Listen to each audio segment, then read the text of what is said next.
आज की वीडियो में हम डिस्कस करने वाले हैं एसएससी सीएचएसएल की लास्ट 90 डेज की स्ट्रेटजी। आप सब लोगों को पता है कि एसएससी सीएचएसएल एग्जाम में लगभग आपके 90 दिन बचे हैं, तो हमारी जो आज की 90 दिन वाली स्ट्रेटजी होगी वो आप लोगों के लिए बहुत ज़्यादा इंपॉर्टेंट होने वाली है। ये 90 दिन आप लोगों के लिए सबसे ज़्यादा क्रूशियल है। अब तक आपने जितनी भी तैयारी करी है वो ठीक है कर ली, लेकिन इन 90 दिनों में आप कैसे तैयारी करते हो, किस तरीके से अपनी तैयारी को किस डायरेक्शन में लेकर जाते हो, वो डिसाइड करेगा कि आप सिलेक्शन के पास जाओगे या सिलेक्शन के दूर जाओगे। मैंने कोशिश करी है one of the best strategy आप लोगों को बताने के लिए। आप लोगों ने बहुत सारी वीडियोस देखी होंगी 90 दिन की स्ट्रेटजी, 6 महीने की स्ट्रेटजी, बट जो वीडियो मैं आज बताने वाला हूं सीएचएसएल के लिए, मैंने कोशिश करी है उसमें कुछ भी मिस ना हो। चाहे आप बिगिनर्स हैं, चाहे रिपीटर्स हैं, आप बिल्कुल फ्रेशर्स हैं, या आप पहले से पढ़ते आ रहे हैं, आप अपनी तैयारी को और बूस्ट करना चाह रहे हैं, अपना स्कोर इंप्रूव करना चाह रहे हैं। मान लो आपका स्कोर 120 130 आ रहा है, आप उसको 160 170 तक ले जाना चाहते हैं, तो जो मैंने पॉइंट्स डिस्कस करे हैं, सब्जेक्ट वाइज स्ट्रेटजी डिस्कस करी है, अगर आप इसको फॉलो कर लोगे तो आप सिलेक्शन के बहुत ज़्यादा पास पहुंच जाओगे। मैंने बिल्कुल सिंपल और बेसिक स्ट्रेटजी रखी है, बिल्कुल ओल्ड स्कूल चीज़ें, कुछ मतलब ऐसा डिफरेंट चीज़ आपको नहीं बताऊंगा। मैं चीज़ें वही सब बताऊंगा जो आप लोगों को ऑलरेडी पता है, बट उनको ऑर्गेनाइज करके बताऊंगा, और किस तरीके से आपको स्ट्रेटजी बनानी है, क्या टाइम टेबल बनाना है, किन बुक से पढ़ना है, कैसे पढ़ना है, इन लास्ट 90 दिनों को कैसे यूटिलाइज करना है। क्योंकि देखो, एक सही डायरेक्शन में जाना बहुत ज़्यादा जरूरी है। अगर आप गलत डायरेक्शन में चले गए तो आपका समय खराब हो जाएगा। इस समय पर एक एक मिनट आप लोगों के लिए बहुत ज़्यादा कीमती हो जाता है। तो जिस तरीके से मैं स्ट्रेटजी बता रहा हूँ, आपको सब्जेक्ट वाइज बता रहा हूँ, टॉपिक वाइज बता रहा हूँ, एक एक चीज़ डिटेल में बता रहा हूँ, उन सब चीज़ों को फॉलो कर लो तो आपको सिलेक्शन के आप बहुत ज़्यादा पास पहुँचते जाओगे। आप लोगों को पैटर्न तो पता होगा, टीयर 1 होता है, टीयर 2 होता है। टीयर 1 क्वालिफाइंग इन नेचर होता है और टीयर 2 मेरिट बेस्ड होता है। टीयर 1 में 4 सेक्शन आते हैं, मैथ्स, रीजनिंग, इंग्लिश और जीके। ये चारों सेक्शंस में से 25-25 सवाल आते हैं। हर सवाल 2-2 नंबर का होता है, यानी कि हर सेक्शन 50-50 नंबर का। टोटल 100 सवाल पेपर में से टोटल 200 नंबर का पेपर हो गया। ये 1 घंटे का पेपर होता है और एक क्वालिफाइंग इन नेचर होता है। टीयर 2 आपका मेरिट होता है। तो टीयर 1 में हम लोग टारगेट बनाकर चलेंगे कि हमें 160 प्लस स्कोर करना ही करना है। देखो, अभी आपका टीयर 1 होना है, तो जो आज की स्ट्रेटजी होगी वो थोड़ा सा टीयर 1 ओरिएंटेड ज्यादा होगी। बाकी मैं आपको एक चीज बता दूं कि टीयर 1 और टीयर 2 में कोई बहुत ज्यादा डिफरेंस होता नहीं है। टीयर 1 और टीयर 2 की जो स्ट्रेटजी चलती है वो मतलब काफी हद तक सेम रहती है, सिर्फ थोड़ा सा लेवल में डिफरेंस होता है। लेवल में क्या डिफरेंस होता है? मान लो टीयर 1 में कोई ऐसा सवाल आया जिसमें आपका सिर्फ और सिर्फ परसेंटेज का कोई कॉन्सेप्ट लग रहा है, वहीं टीयर 2 में कोई ऐसा सवाल आ जाएगा जिसमें परसेंटेज का कॉन्सेप्ट भी लग रहा होगा, साथ में टाइम एंड वर्क का भी कॉन्सेप्ट लग रहा होगा। बस इतना सा डिफरेंस होता है। बाकी कोई टीयर 1 और टीयर 2 में कोई डिफरेंस नहीं है। ये सिर्फ लोगों ने एक हवा बना रखा है। एक्चुअल में आपकी तैयारी काफी हद तक सेम रहती है। तो जो मैं प्रिपरेशन बता रहा हूँ कि आपकी टीयर 2 में भी काम आएगी, लेकिन फिर भी मतलब हम मेन टीयर 1 ओरिएंटेड होकर चलेंगे। अब जो टीयर 2 का पैटर्न है, टीयर 2 में भी ये 4 सेक्शंस ही आ रहे हैं, लेकिन टीयर 2 मेरिट बेस्ड है। जैसे टीयर 1 क्वालिफाइंग इन नेचर था, टीयर 2 मेरिट बेस्ड है। टीयर 2 के मार्क्स के बेसिस पर ही आपकी रैंक डिसाइड होगी। ये डिसाइड होगा कि आपको कौन सी नौकरी मिलने वाली है। टीयर 2 में भी 4 सेक्शंस आ रहे हैं। मैथ्स और रीजनिंग में से 30-30 सवाल आते हैं। हर सवाल 3-3 नंबर का होता है, यानी कि 90 नंबर की मैथ्स, 90 नंबर की रीजनिंग। इंग्लिश से 40 सवाल आते हैं, जीके से 20 सवाल आते हैं, यानी कि 120 नंबर की इंग्लिश हो जाएगी, 60 नंबर की जीके हो जाएगी। टोटल पेपर 360 नंबर का होता है। टोटल 120 सवाल होते हैं, हर सवाल 3-3 नंबर का है। नेगेटिव मार्किंग के बारे में बताता हूँ। टीयर 1 में भी नहीं बताया आपको नेगेटिव मार्किंग है। टीयर 1 में भी नेगेटिव मार्किंग है, टीयर 2 में भी नेगेटिव मार्किंग है। टीयर 1 में अगर आपका कोई सवाल से होता है तो +2 मार्क्स मिल रहे थे। अगर कोई सवाल गलत हो जाता है तो नेगेटिव मार्किंग है 0.5 मार्क्स की, यानी कि जो +2 मार्क्स मिलने थे वो तो मिलेंगे ही नहीं, साथ में 0.5 मार्क्स और कट जाएंगे। सिमिलरली टीयर 2 में भी नेगेटिव मार्किंग है, +3 मिलेंगे सही होने पर, गलत होने पर -1, यानी कि कोई सवाल अगर गलत हो गया तो जो +3 मिलने थे वो तो मिलेंगे ही नहीं, साथ में -1 मार्क्स और डिडक्ट हो जाएंगे। अगर आपने सवाल छोड़ दिया, सवाल स्किप कर दिया, तो ना मार्क्स मिलेंगे ना मार्क्स कटेंगे। उस केस में कोई नेगेटिव मार्किंग नहीं होती। टीयर 2 2 घंटे का होता है। 1 घंटे का मैथ्स और रीजनिंग वाला पोर्शन होता है, 1 घंटे का इंग्लिश और जीके वाला पोर्शन होता है। इसके बाद आपका कंप्यूटर टेस्ट होता है 15 मिनट का, और 15 मिनट की टाइपिंग होता है, जो कि क्वालिफाइंग इन नेचर होती है। जिन लोगों को सीएचएसएल के बारे में बहुत ज्यादा डिटेल्स नहीं पता, मैं उनको एक बेसिक आइडिया दे देता हूँ। वैसे तो देखो, जो लोग ये वीडियो देख रहे हैं, ऑब्वियस सी बात है कि उनको सीएचएसएल के बारे में पता होगा। जैसे सीजीएल से नौकरियां लगती है ना, जीएसटी डिपार्टमेंट में, इनकम टैक्स डिपार्टमेंट में, सीएसएस में, और सरकारी अलग अलग सेंट्रल गवर्नमेंट के डिपार्टमेंट्स में। सिमिलरली सीएचएसएल से भी उन्हीं डिपार्टमेंट्स में ही नौकरी लगती है। लेवल का डिफरेंस रहता है, ग्रेड पे का डिफरेंस रहता है। जैसे मान लो आप सीजीएल डिपार्टमेंट से, अगर आप सीजीएल के पेपर से गए तो सीजीएल के पेपर से आप जिस लेवल पर जाओगे एक डिपार्टमेंट में, सीएचएसएल से आप उसी डिपार्टमेंट में किसी छोटे लेवल पर जाओगे, कम ग्रेड पे की नौकरी पर जाओगे।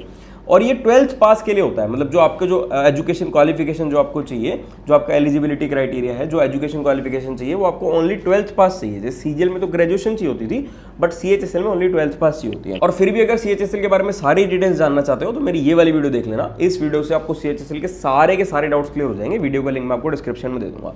जो लोग मुझे नहीं जानते, मेरा नाम निशांत कपूर है। मैंने अपने फर्स्ट अटेम्प्ट से ही एसएससी सीजीएल को क्रैक कर लिया था, और अपने फर्स्ट अटेम्प्ट से ही जो मेरा एम था जो मतलब जो मेरी फर्स्ट प्रेफरेंस थी वो मुझे मिल गई थी। अब हम फटाफट से अपनी section wise topic wise strategy discuss करनी स्टार्ट कर देते हैं, एक एक चीज डिटेल में डिस्कस करेंगे। पूरी वीडियो को देखना, कहीं पर भी स्किप मत करना।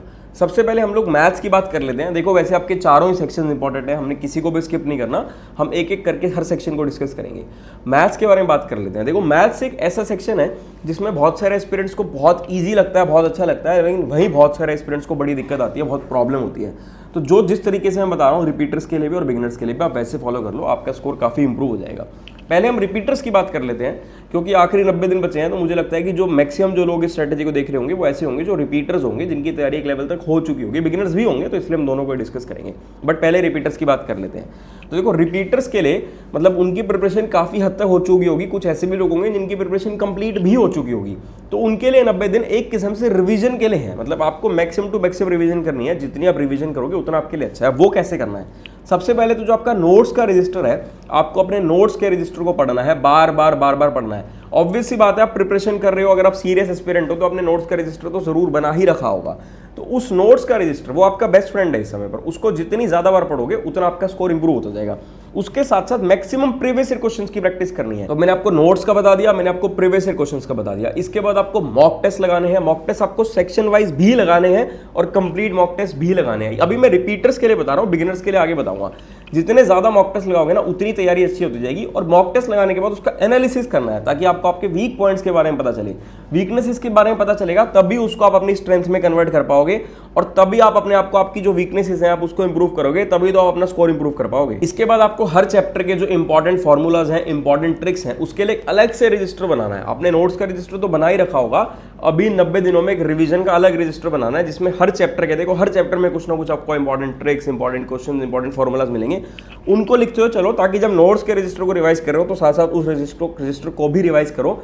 इससे आपकी तैयारी बहुत ज्यादा अच्छी होती जाएगी। देखो छोटी छोटी चीजें होती हैं, ये सब चीजें आप लोगों को पता होंगी, बट आज मैंने ऑर्गेनाइज करके उनको एक प्रॉपर वे में आपको बताया, ताकि आप उसको अपने मतलब जिस तरीके से बता रहा हूं उस तरीके से फॉलो करो। और ये छोटी छोटी चीजें ही डिफरेंस क्रिएट करती हैं, छोटी छोटी चीजें ही आपका स्कोर बूस्ट करती हैं। ये रिपीटर्स के लिए हो गया। अब हम बिगिनर्स के लिए बात कर लेते हैं। देखो बिगिनर्स के लिए जाहिर सी बात है, मतलब ये चीज आपको ठीक लगे या ना लगे, लेकिन मैं बिल्कुल ऑनेस्टी से बताऊंगा। देखो आप समझो, जो रिपीटर है, जो इतने समय से तैयारी करता आ रहा है, वो इस 90 दिनों में तैयारी को रिवीजन की तरफ लेकर के जाएगा। और जो बिल्कुल बिगिनर है, जिसको 90 दिनों में पूरी तैयारी भी करनी है, रिवीजन भी करनी है, उसको कितनी ज्यादा मेहनत करनी पड़ेगी कि वो बिगिनर के लेवल पर पहुंच जाए, क्योंकि कॉम्पिटिटिव एग्जाम है। इसमें जाहिर सी बात है कि दूसरे आदमी को पीछे छोड़ना है। आपको आगे निकलने का मतलब दूसरे को पीछे छोड़ना, किसी को पीछे छोड़ोगे तभी आप आगे निकलोगे और तभी आपको कुर्सी मिलेगी, तभी आपको नौकरी मिलेगी। तो आपको तो इन 90 दिनों को बहुत ही ज्यादा अच्छे से यूटिलाइज करना है, तभी आप उनके लेवल पर पहुंच जाओगे। मेरे हिसाब से 75 दिनों में तो आपको अपनी तैयारी कंप्लीट करनी है और बाकी के बचे 15 दिनों में रिवीजन करनी है। अब तैयारी कैसे करनी है? आप इस समय पर कोचिंग लगाना मैं रिकमेंड नहीं करूंगा। मैं रिकमेंड करूंगा कि YouTube पर वीडियोस देख लो। YouTube पर आपको मेरी वीडियोस भी मिल जाएंगी और भी आपको बहुत सारी वीडियोस मिल जाएंगी। अगर आपको प्रॉपर जानना हो कहाँ से वीडियोस देखे तो कमेंट कर देना, उसके बारे में बता दूंगा। YouTube से वीडियो देखो और उसके नोट्स बनाओ। चैप्टर वाइज वीडियोस देखनी है, ऐसा नहीं करना कि 3-3, 4-4 चैप्टर इकट्ठे चल रहे हो। एक एक चैप्टर करके करना है, एक समय पर एक ही चैप्टर उठाना है। मैक्सिमम टू मैक्सिमम उठाना चाहो तो एक समय पर 2 चैप्टर उठा लो, बट कोशिश करो एक ही चैप्टर उठाओ।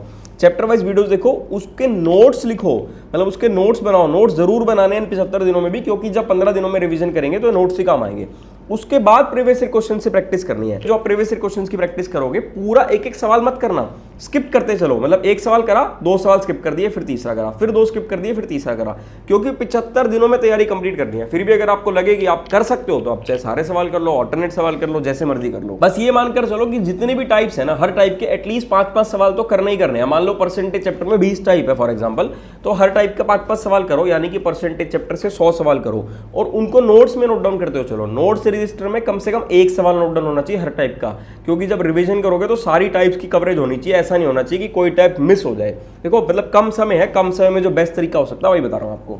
फिर मॉक टेस्ट लगाना है। मॉक टेस्ट सेक्शन वाइज लगाओ अभी आप लोग, क्योंकि अभी आप लोग तैयारी को स्टार्ट कर रहे हो, आप लोग फ्रेशर्स हो। जब तैयारी एक लेवल पर पहुंच जाएगी उसके बाद आप कंप्लीट मॉक टेस्ट भी लगा सकते हो। सेक्शन वाइज टेस्ट और चैप्टर वाइज टेस्ट आपकी तैयारी के लिए काफी यूजफुल रहेंगे, जो बिल्कुल फ्रेशर्स है उनके लिए बता रहा हूं। अब नेक्स्ट हम बात कर लेते हैं इंग्लिश के बारे में। देखो इंग्लिश मोस्ट इंपॉर्टेंट है, वैसे चारों ही सेक्शन इंपॉर्टेंट है आप लोगों के, बट इंग्लिश मोस्ट इंपॉर्टेंट इसलिए है क्योंकि सबसे ज्यादा वेटेज इसी की है और सबसे ज़्यादा स्कोरिंग ये है, सबसे ईजी है इसमें मार्क्स स्कोर करना। बट सिली मिस्टेक्स जो आती हैं, छोटी छोटी गलतियों की वजह से कई बार लोग रह जाते हैं, मतलब उनको लग रहा होता है कि ये भी सही है ये भी सही है, कंफ्यूज होकर सिली मिस्टेक कर गलत ऑप्शन सही कराते हैं। तो इंग्लिश को खास ध्यान देना है। पहले हम वही रिपीटर्स की स्ट्रेटेजी डिस्कस करेंगे, उसके बाद बिगिनर्स की।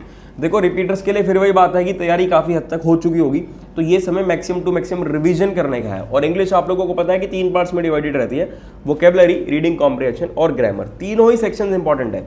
हम मानकर चलेंगे कि ग्रामर की जो वेटेज है वो लगभग 30% के आसपास रहती है, वोकैबुलरी और रीडिंग कॉम्प्रिहेंशन लगभग 70% के आसपास रहती है। बट हर चीज इंटरलिंक्ड रहती है इंग्लिश में। इंग्लिश में ऐसा नहीं है कि कुछ अलग है कुछ अलग है, तीनों ही चीजें इंटरलिंक्ड है। तो अगर जैसे जैसे आपकी वोकैबुलरी इंप्रूव होगी वैसे वैसे आपकी रीडिंग कॉम्प्रिहेंशन भी इंप्रूव होती जाएगी, जैसे जैसे आपकी ग्रामर इंप्रूव होगी वैसे वैसे रीडिंग कॉम्प्रिहेंशन भी इंप्रूव होती जाएगी। तो सारी चीजें इंटरलिंक्ड है, यानी कि कुछ भी कोई भी चीज अगर आपकी इंप्रूव हो रही है तो पूरी की पूरी इंग्लिश ही आपकी इंप्रूव होगी। अब हम एक एक करके तीनों डिस्कस कर लेते हैं। वोकैबुलरी के लिए तो देखो क्या करना है, जो इस समय जो रिपीटर्स हैं उनको क्या करना है, रीडिंग करनी है मैक्सिमम टू मैक्सिमम। जितनी ज्यादा रीडिंग करोगे उतना अच्छा है इस समय पर, क्योंकि एक लेवल तक तो आप लोग तैयारी को ले जा ही चुके हो। तो इस समय पर रीड करो, जितना रीड करोगे उतने नए वर्ड सीखने को मिलेंगे, नए वर्ड सीखने को मिलेंगे। जो आपने अपना नोट्स का रजिस्टर बना रखा है उसमें नोट डाउन करना चाहो उसमें नोट डाउन करते चलो, और उन नए वर्ड्स का मतलब समझो, उनका मीनिंग हिंदी में भी समझो, उनको समझने की कोशिश करो। और रीडिंग से क्या होगा, रीडिंग से रीडिंग कॉम्प्रिहेंशन भी इंप्रूव हो जाएगी। और आपको प्रैक्टिस करनी है maximum to maximum previous year questions की ही। देखो एसएससी लेवल में प्रीवियस ईयर क्वेश्चंस ही इंपॉर्टेंट है। और ग्रामर के लिए क्या करना है, ग्रामर के लिए नीतू सिंह मैडम की किताब आती है, नीतू सिंह वॉल्यूम 1, उस किताब को पढ़ना है। 90 दिनों में कोशिश करनी है कि वो किताब आप 3 बार रीड कर लो। जो रिपीटर्स हैं वो कर पाएंगे, कोई दिक्कत नहीं है। 90 दिन में इजीली किताब को, चैप्टर्स ही तो पढ़ने हैं ना सिर्फ ग्रामर के, जितने भी ग्रामर के चैप्टर्स हैं उनको बार बार पढ़ना है। जितना रीड करोगे उतना अच्छा है। और उनके एंड में ना कुछ सवाल भी होते हैं, वो भी आपको करने हैं। जो जितने भी मतलब जो रिपीटर्स हैं उनको ये प्रीवियस ईयर क्वेश्चंस की तो प्रैक्टिस करनी ही करनी है, साथ में वो उस किताब के एंड में जो सवाल है उनकी भी प्रैक्टिस करनी है। जितनी ज़्यादा प्रैक्टिस करोगे ना, जैसे मैथ्स है ना, जितनी ज़्यादा प्रैक्टिस करोगे उतने मार्क्स बढ़ेंगे। सिमिलरली इंग्लिश में भी जितनी ज़्यादा प्रैक्टिस करोगे उतने मार्क्स बढ़ेंगे। इसके साथ साथ आपको chapter wise, section wise test लगाने हैं। वो तो हर चीज़ के लिए, मैथ्स के लिए भी, रीजनिंग के लिए भी, इंग्लिश के लिए भी, सभी के लिए लगाने हैं। और कंप्लीट ओवरऑल मॉक टेस्ट भी लगाने हैं जो रिपीटर्स हैं उनके लिए। अब जो बिगिनर्स हैं उनके लिए अगर बात कर लेते हैं, बिगिनर्स के बाद लिमिटेड समय है, तो बिगिनर्स को क्या करना है, नोट्स का रजिस्टर तो बिगिनर्स को भी बनाना है। क्योंकि देखो नोट्स का रजिस्टर आपके लिए सबसे ज़्यादा इंपॉर्टेंट है। अभी आप 75 दिन में तैयारी करोगे, बाकी के 15 दिन में जब रिवीजन करोगे उस समय पर ये नोट्स का रजिस्टर आपके लिए बहुत ज़्यादा यूजफुल रहेगा। एक तो ना आप अपने आसपास कभी भी कोई भी नया वर्ड देखो, कहीं भी देख रहे हो, किसी से आपने नया वर्ड सुन लिया, नया वर्ड पढ़ लिया कहीं पर भी, उसका मतलब समझने की कोशिश करनी है आप लोगों को। उसका मीनिंग आप लोग गूगल पर सर्च करो, आप लोग किसी से समझो, उसको डेली लाइफ से रिलेट करने की कोशिश करो। जैसे जो भी वर्ड है कोशिश करो अपनी डेली लाइफ से रिलेट करके उसका मीनिंग समझो। रटना नहीं है, याद नहीं करना, समझो एक एक चीज को, उसका मतलब हिंदी में समझो। कुछ लोग क्या गलती करेंगे, एंटो साइनो को बैठ के रटने लग जाएंगे कि एक ये पर्टिकुलर वर्ड है, इसके 4 एंटो हैं, इसके 4 साइनो हैं, इसको रट लो। भाई मतलब बिल्कुल गई भैंस पानी में वाला काम हो जाएगा वो तो आपका, आपकी तैयारी ढंग से हो ही नहीं पाएगी। आपको समझना है, रीड करना है, रटना नहीं है कभी भी। वोकैबुलरी तो देखो एंडलेस है, आप कितने वर्ड्स रट लोगे, कितने वर्ड्स याद कर लोगे। अगर आप समझने की कोशिश करोगे ना प्रॉपर तरीके से, और वो भी प्रीवियस ईयर, मतलब जो प्रीवियस ईयर क्वेश्चन जो आपके पिछले कुछ सालों में जो वोकैबुलरी के वर्ड्स आ रखे हैं, अगर आप वो भी कवर कर लेते हो ना तो भी आपकी तैयारी काफी ठीक हो जाएगी। और कोई भी एक किताब ले सकते हो अगर लेना चाहो, अगर आपको लगे कि आपको किताब की जरूरत है तो कोई भी एक वोकैबुलरी की किताब ले लेना, उसी को बार बार रीड करना। 4 किताबें मत ले लेना। लिमिटेड रिसोर्सेज रखना सबसे ज्यादा इंपॉर्टेंट है इस समय पर। वैसे तो हमेशा ही लिमिटेड रिसोर्सेज रखना इंपॉर्टेंट है, बट क्योंकि सिर्फ 90 दिन है तो 90 दिन तो बहुत ही ज्यादा क्रूशियल है। तो जितने ज्यादा लिमिटेड रिसोर्सेज रखोगे उतना अच्छा है। और main revision revision revision revision, repeaters को तो रिवीजन करनी ही करनी है, बिगिनर्स को 75 दिन में तैयारी कंप्लीट करनी है, बाकी के 15-20 दिन जितने भी दिन बचेंगे उन दिनों में रिवीजन करनी है। वोकैबुलरी बता दिया, रीडिंग कॉम्प्रिहेंशन के लिए बता देता हूं, उसके लिए रीडिंग करनी है। अब न्यूज़पेपर ही पढ़ सकते हो, नॉवल भी पढ़ सकते हो, बट क्योंकि समय कम है तो एक न्यूज़ की ऐप डालो अपने फोन में। इन शॉर्ट्स न्यूज़ की एक ऐप आती है, वो ऐप डाल लो अपने फोन में। जब भी खाली समय हो, अलग से मत पढ़ो, अलग से टाइम मत निकालो उसके लिए, बट जब भी आप फ्री हैं, जैसे मतलब मान लो कहीं ट्रैवल कर रहे हैं, कहीं बैठे हैं, किसी की वेट कर रहे हैं, या बीच में 10 मिनट आप रिलैक्स कर रहे हैं, रिलैक्स टाइम पे भी तो रीड कर ही सकते हो ना यार। रिलैक्स टाइम पे इंस्टाग्राम की रील्स देखोगे, यूट्यूब की रील्स देखोगे, उससे अच्छा ये रीड कर लो, आपकी तैयारी भी अच्छी हो जाएगी। और इसको मतलब यूं होगा कि खेल खेल में आपकी रीडिंग कॉम्प्रिहेंशन की तैयारी हो जाएगी। और रीड करने से सिर्फ रीडिंग कॉम्प्रिहेंशन नहीं, वोकैबुलरी भी अच्छी होगी। और ग्रामर के लिए क्या करना है, ग्रामर के लिए जो प्रीवियस ईयर क्वेश्चंस बताए हैं इससे भी आप लोग कर सकते हो, बट क्योंकि समय कम है फ्रेशर्स के लिए तो वो स्किप करते हुए चलें, मतलब ऑल्टरनेट सवाल करें, या एक सवाल करा, 2 सवाल स्किप करें, फिर एक करा। बाकी जो नीतू सिंह मैडम की किताब है उसके हर चैप्टर के एंड में जो सवाल करोगे ना आप, उससे भी मतलब कम समय में तैयारी करनी है तो उससे भी आपकी कवरेज हो जाएगी तैयारी की, सफिशिएंट है आपकी तैयारी के लिए कम समय के लिए। बाकी अगर ज़्यादा समय होता तो फिर मैं एक अलग तरीके से बताता आपको प्रिपरेशन स्ट्रेटेजी। अब जीके की बात कर लेते हैं। देखो जीके ऐसा सेक्शन है जिसको बहुत सारे लोग निगलेक्ट कर देते हैं, लेकिन आपको निगलेक्ट नहीं करना है। अगर आपको आपकी सिलेक्शन चाहिए तो इस समय पर किसी भी सेक्शन को निगलेक्ट नहीं करना। जीके में ना हम लोग स्मार्ट स्टडी करेंगे, हम बहुत ज़्यादा समय जीके को नहीं देंगे। हम दिन के 40 मिनट देंगे जीके को, मतलब या तो 1.5 घंटा पढ़ रहे हो तो अल्टरनेट डेज पर पढ़ते चलो, या एक डेली पढ़ रहे हो तो 40 दिन पढ़ो। उसके लिए ना हम 2 किताब ले लेंगे। एक किताब हम लेंगे जिसमें आपको previous year questions MCQ form में मिलेंगे, और एक किताब हम ले लेंगे जिसमें आपको वन लाइनर फॉर्म में मिलेंगे। हम रीड करेंगे सिर्फ, हमें रटना नहीं है, हमें याद नहीं करना कुछ भी। हम उन दोनों किताबों को रीड करेंगे और हम टारगेट बनाकर चलेंगे कि 90 दिन में उन किताबों को 2 से 3 बार रीड करना है, जो कि पॉसिबल है।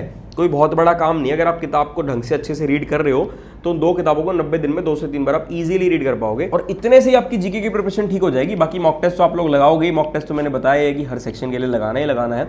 मॉक टेस्ट में भी बहुत सारे नए सवाल देखने को मिलेंगे। नोट्स का रजिस्टर बिल्कुल भी नहीं बनाना जीके के लिए, क्योंकि बहुत कम समय है, बहुत लिमिटेड समय है, तो समय बर्बाद नहीं करना है। जितना मैं बता रहा हूँ अगर उतना आपने 2, 3, 4 बार किताब को रीड कर लेते हो तो काफी हद तक आप बहुत अच्छा स्कोर कर पाओगे जीके में। आप मार नहीं खाओगे, जीके में आपकी बहुत अच्छा स्कोर आ जाएगा। और करंट अफेयर्स भी पढ़ेंगे, लेकिन करंट अफेयर्स अभी नहीं पढ़ेंगे। करंट अफेयर्स पढ़ेंगे पेपर से 15 दिन पहले, सिर्फ यूट्यूब की वीडियो से पीछे के 2 साल के करंट अफेयर्स। जिस डेट को पेपर है उससे पीछे के 2 साल के करंट अफेयर्स यूट्यूब की वीडियो से 6-6 महीने वाली वीडियोस देख लेना। उन 6-6 महीने वाली वीडियोस को स्किप करते हुए डबल की स्पीड पे करते हुए देख लेना, तो मुझे लगता है कि आधे दिन में भी आप 2 साल के करंट अफेयर्स कवर कर पाओगे। और रीड ही तो करना है यार, रटना नहीं है, याद नहीं करना। रीड करोगे ना अपने आप दिमाग में सेट हो जाएंगी चीजें, अपने आप पेपर में आ जाएंगी। और स्मार्ट वे से पढ़ना है। लोग निगलेक्ट कर देते हैं जीके को, हम निगलेक्ट नहीं करेंगे। हम जीके को प्रॉपर तरीके से फोकस करेंगे और स्मार्ट वे में तैयारी करेंगे ताकि जीके में भी स्कोर बूस्ट कर पाए। अब बात कर लेते हैं रीजनिंग के बारे में।